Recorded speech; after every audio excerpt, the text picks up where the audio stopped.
ભરૂચ જિલ્લાના વાગરા તાલુકાના જાગેશ્વર ગામે પ્રસ્તાવિક નવ્યાન શિપયાર્ડ પ્રોજેક્ટ માટે યોજાયેલી લોકસુનાવણીમાં ગ્રામજનોએ ઉગ્ર વિરોધ નોંધાવ્યો। સ્થાનિક યુવાનોને રોજગારીમાં પ્રાથમિકતા અને તેની લેખિત ગેરંટીની માંગ સાથે ગ્રામજનોએ સુનાવણી દરમિયાન હોબાળો મચાવ્યો હતો। લોકોનો મુખ્ય આક્ષેપ હતો કે દહેજ ઔદ્યોગિક વિસ્તારમાં અનેક ઉદ્યોગો હોવા છતાં સ્થાનિકોને રોજગારી મળતી નથી, જ્યારે જમીન અને પર્યાવરણની નુકસાનીની સીધી અસર ગ્રામજનોને થાય છે।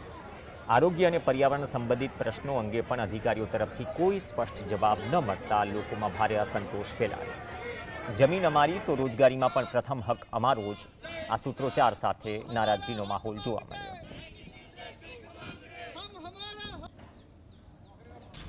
નવ્યાન શિપયાર્ડ દ્વારા લોક સુનાવણી રાખવામાં આવી છે, જેની મુખ્ય માલકીન છે રિલાયન્સ ઇન્ડસ્ટ્રીઝ લિમિટેડ। હવે અમારો મુદ્દો એવો છે કે અમને લોકલ લોકોને નોકરી આપતા નથી, લેન્ડ લૂઝરોને નોકરી આપવાની સખત ના પાડી દીધી છે। બીજી વસ્તુ છે કે ગામની બિલકુલ લગોલગ એમ જોવા જાય ને તો આપણે માગીએ તો માત્ર ને માત્ર 20 ફૂટના અંતરે આ કંપની આવેલી છે, જે પ્યોરલી કેમિકલ છે। હવે આ કેમિકલ યુક્ત ગામની નજીક આટલી બધી કંપની કેવી રીતના પરમિશન આપી શકે? અને જો